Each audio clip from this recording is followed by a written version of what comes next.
Hey guys, welcome to today's FindTheBestCarPrice.com video. Today we're going to look at the 2021 Jeep Grand Cherokee L. It has a sticker price of $59,525. Let's get started with our tour. For 2021, you will find that the Cherokee has plush interior with plentiful luxury and technology. More than enough off-road capabilities to conquer just about any trail out there, and the available V8 engine offers substantial horsepower and torque. In the case of this particular model, it is powered by the 3.6-liter V6 that we will talk more about shortly. The exterior color is diamond black crystal pearl coat, and that is accented by a global black interior. Both front and rear wipers are fixed interval wipers and heated as well, although that is definitely something not needed for a long while to come here in Northwest Louisiana. Lighting for nighttime driving is provided via auto on-off projector beam LED headlights. Deep tinted glass fits in perfectly with the exterior color, and the 20-inch polished aluminum wheels are wrapped with 265/50 tires, allowing for maximum traction in all driving conditions. Under this particular model is the 3.6-liter V6, 293 horsepower, 260 pound-feet of torque, putting power to the ground through the four-wheel drive system when you wish to use that through an 8-speed automatic transmission. Gas mileage comes in at an estimated 18 miles per gallon city, 25 out on the highway, and a combined total of 21. When it comes to cargo and towing, I will give you the numbers as to what exactly you have with this particular model and based on what's under the hood. And to maximize your cargo space, of course, this being the 7-passenger model, you're going to have these extra seats back here in the third row, the 2 seats back here in the third row. But the good news is that if you're back here and you're saying, I want to maximize my cargo space, right over here on the right-hand side of the rear cargo area, you will find the buttons to allow you to not only lower these rear seats automatically, but the middle row seats as well. Now, just a side note here, in case you are wondering, you can automatically raise these rear seats back up, but you'll have to do so by hand or manually with those middle row seats. Not a big deal, they're not real heavy or anything like that. And underneath the floor, a little bit of cargo space. Now, one thing that I like here, not anything new or unusual, of course, you have a power rear lift gate.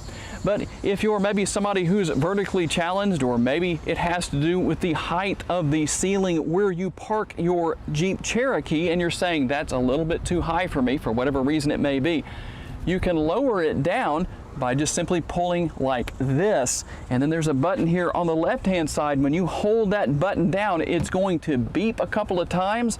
And what that means is when you lower this rear lift gate back down and then open it back up, it's going to stop at the place where you set it. So depending on what your situation and or desires are, well, there you go. You've got a great option. Now, it may look like there's not a lot of space for those 2 rear seat passengers, but underneath both of these seats here, you can pull on the release to move these seats back and forth. And as you can see, if kids are sitting here in the middle row, they can move these seats way up with shorter legs, at least, depending on your height, and give the rear seat passengers quite a bit of room. Of course, I'll show you what's back there as far as cup holders, connectivities.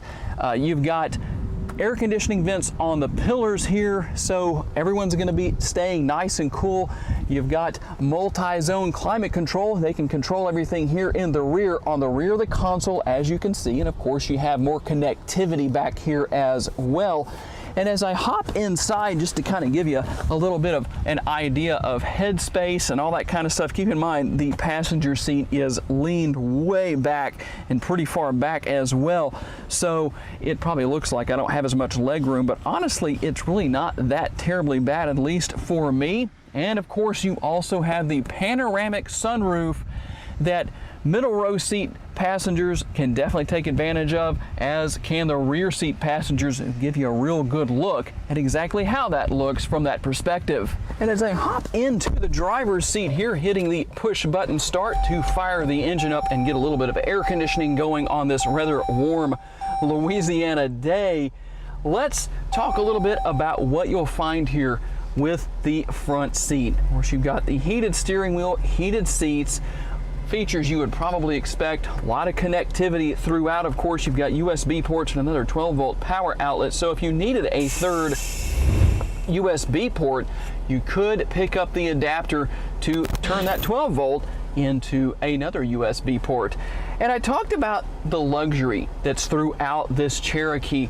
One of those areas where you'll see that is on the dial gear selector here for shifting into reverse, park, all that good stuff. Just something to take a look at. Of course, with the air ride suspension, you can change the height of the vehicle, and I'll give you a look at what that looks like on the screen, playing around with that in the parking lot earlier at the dealership. And multiple driving modes, which you can select here to the left of the steering wheel. I'll show you what those modes are on the screen. And just a quick glance at the instrument cluster and some of the different features and functionality there. Of course, you can control everything here on the left-hand side of the steering wheel with those steering wheel mounted controls. You've got your shifter paddles here on the back if you want to shift manually in sport mode and have a little bit of fun, or maybe you can take advantage of that when you're off-roading. You also have the controls on the rear of the steering wheel for controlling the volume and stations on your stereo, or radio I should say. And across the top of the infotainment screen, several different buttons here of things you can turn on and off. And one feature I like to turn off is that auto stop start feature. And you might say, Tom, why do you like to do that? It's quite simple, actually.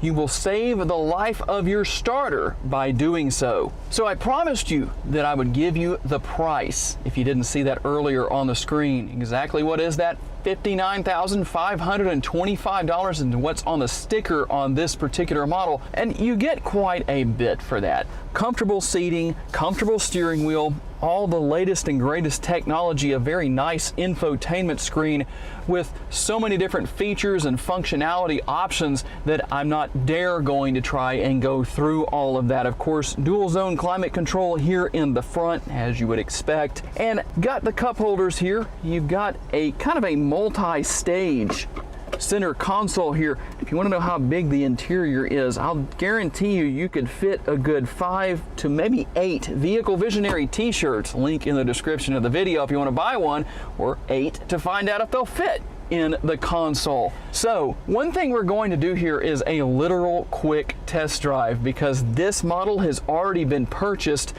And so I don't want to do anything more than just drive it back to the dealership, but we'll take the longest way possible to get there without going kind of out of the way. But let's just see what we can learn on a quick test drive. Okay guys, I'm going to try and make the most of my time here because it's rather short today for our test drive. A couple of things that I wanted to mention here. Of course, you're going to have power driver and passenger seats. You have a power adjustable tilt and telescopic steering wheel, and of course pretty much anything you would expect to be on that. And if you have any questions, let me know down in the comments as far as maybe something I didn't cover today, to try and keep the video from being, well, too terribly long. I'm trying to cut down on your time that it takes to watch my videos. Tell me, how long would you like to see a Vehicle Visionary video be? 5 minutes, 10 minutes? What are you interested in? So as we cruise down the road here, I am in sport mode, of course, as you would expect. And hey, based on our typical situation, bad driver to the right, good driver to the left. One used their blinker, one did not. Got a comment on that because so many of you like my sarcastic remarks when I'm out doing test drives. But anyway, ride quality. Well, with that air ride suspension, obviously it's going to be good and comfortable. And even though I don't necessarily have an opportunity to get out on multiple road surfaces, these are roads I drive quite often, so it's soaking up the bumps rather well. Steering is good and responsive, as you would expect. Good and tight. I always like a good tight feel to the steering because you just feel more in control when you're driving something that responds in such a way. And as we're driving up here to slow down for the light, get on the brake pedal just a little bit. The brake pedal is seeming to be pretty well adjusted. Kind of a nice balance of a brake pedal that's not too soft and not too aggressive. It's always nice to get in a vehicle that you haven't driven before and not have to adjust to your touch, so to speak, or adjust your touch to the feel of the brake pedal because it's overly aggressive. Definitely not a situation in this particular case. And just overall, I must say, driving over to our filming location today, and we're driving back now. I've been pretty impressed. Haven't really been able to do a good acceleration test, just not enough space to do that. But I have driven other vehicles with this same engine combination under the hood, and can definitely tell you that 293 horsepower, it's enough to get the job done. You're not going to have any trouble accelerating up to highway speeds and different situations you might run into. And of course, the good news is that if that's not enough for you, well, there are some options out there for more horsepower. Just going to kind of ease into it just a little bit here. Definitely no problem with acceleration. I'm just barely easing into the gas pedal, so that definitely tells me a lot right there. If you get into a situation where you need to accelerate at a faster rate, well, this little 3.6 liter isn't going to let you down. So overall, I must say I'm pretty impressed with my experience here.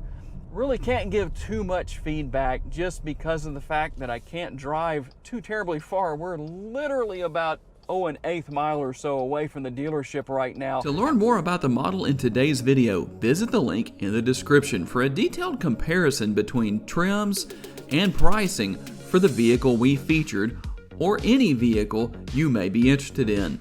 These pages feature information such as our recommended trim level based on price, value, and features.